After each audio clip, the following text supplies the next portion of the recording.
Friends, welcome back to my channel. இன்றைக்கி இந்த வீடியோவில் என்ன பார்க்க போகிறோன்னா, வரகு சேமியா வச்சு முட்டை புலாவ் எப்படி பண்ணலான்னு பார்க்க போகிறோம். ரொம்ப டிஃப்ரெண்ட்டான ரெசிபி, ரொம்ப ஹெல்த்தியான ரெசிபியும் கூட. வாங்க ஃப்ரெண்ட்ஸ், இந்த வரகு சேமியா முட்டை புலாவ் எப்படி பண்ணலான்னு பார்க்கலாம். இந்த முட்டை புலாவ் பண்ணுறதுக்கு நான் ஒரு பேக்கெட் வரகு சேமியா எடுத்திருக்கேன். இந்த வரகு சேமியாவை அது மூழ்கிற அளவுக்கு தண்ணி ஊற்றி நல்லா ஊற வச்சுக்கோங்க. 2 நிமிஷம் மட்டும் ஊற வச்சா போதும், அதுக்கு மேலே ஊற வச்சிட வேண்டாம்.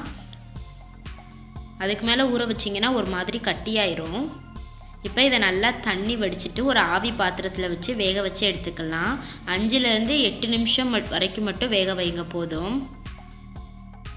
இப்போ இதை மூடி போட்டு நல்லா வேக வச்சுக்கலாம். பாருங்கள், நான் எந்த அளவுக்கு உதிரியாக நல்லா வேக வச்சு எடுத்திருக்கேன். இந்த அளவுக்கு உதிரியாக இருக்கணும். இப்போ இது பண்ணுறதுக்கு ஆரம்பிக்கலாம். அடுப்பில் ஒரு கடாய் வச்சுக்கிறேன். அதில் 3 முட்டை உடச்சி ஊற்றிக்கிறேன். ஒரு பேக்கெட் சேமியாவுக்கு 3 முட்டை கரெக்டாக இருக்கும் உங்களுக்கு. இதில் கொஞ்சமாக உப்பு, 1/2 ஸ்பூன் மட்டும் பெப்பர் தூள் சேர்த்துக்கணும்.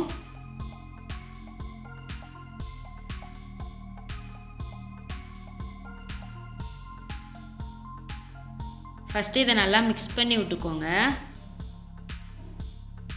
பொரியல் மாதிரி பண்ணி இதை தனியாக நம்ம எடுத்து வச்சுக்க போகிறோம். இதுக்கு எண்ணெய் எதுவுமே நம்ம சேர்க்க வேண்டாம். இதில் 1/2 ஸ்பூன் பெப்பர் சேர்த்துக்கிட்டேன். இப்போ முட்டை பொரியல் ரெடி ஆயிடுச்சு. இதை வேறு ஒரு பாத்திரத்துக்கு மாற்றி எடுத்து வச்சுக்கோங்க ஃப்ரெண்ட்ஸ். இப்போ அடுப்பில் ஒரு கடாய் வச்சு இதில் 2 ஸ்பூன் அளவுக்கு நான் நெய் சேர்த்துக்கிறேன். நெய்யில் தான் செய்யணும்னு இல்லை, எண்ணெயில் கூட செய்யலாம். நான் இன்றைக்கி நெய்யில் செய்கிறேன்.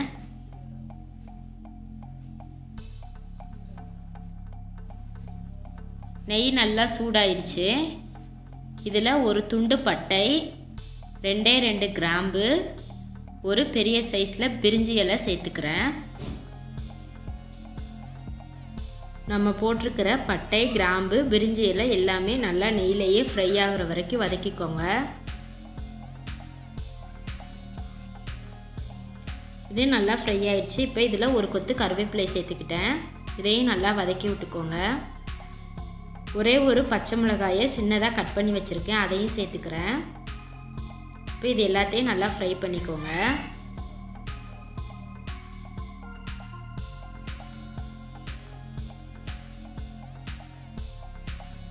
இந்த ஸ்டேஜில் ஒரு பெரிய சைஸ் வெங்காயத்தை பொடியாக கட் பண்ணி வச்சுருக்கேன், அதையும் சேர்த்துக்கிறேன்.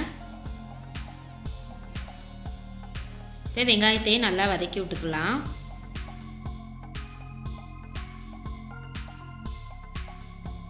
ஒரே ஒரு தக்காளி பொடியாக கட் பண்ணி வச்சுருக்கேன், அதையும் சேர்த்துக்கிறேன்.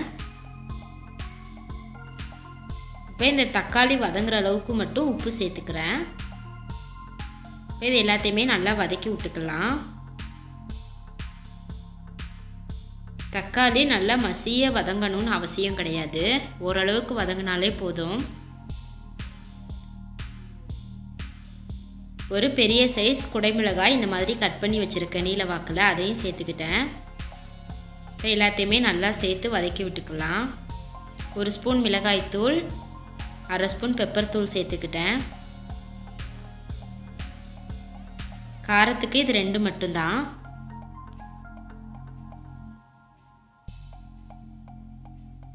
இப்போ எல்லாமே ஓரளவுக்கு நல்லாவே வதங்கிருச்சு. இந்த ஸ்டேஜில் இந்த பிரிஞ்சி இலையை நம்ம எடுத்துடலாம். இதில் வரகு சேமியாவை கொஞ்சம் கொஞ்சமாக நான் சேர்த்துக்கிறேன்.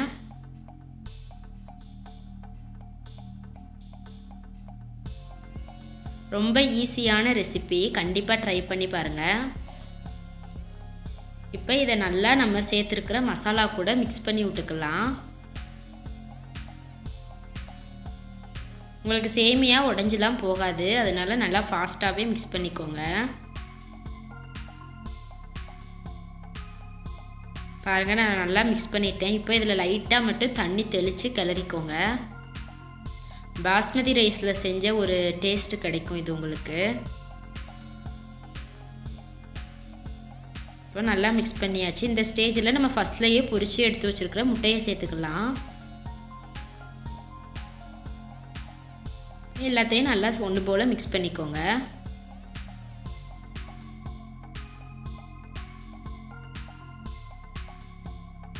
கடைசியாக இதில் நான் மல்லி இலை தூவிக்கிறேன்.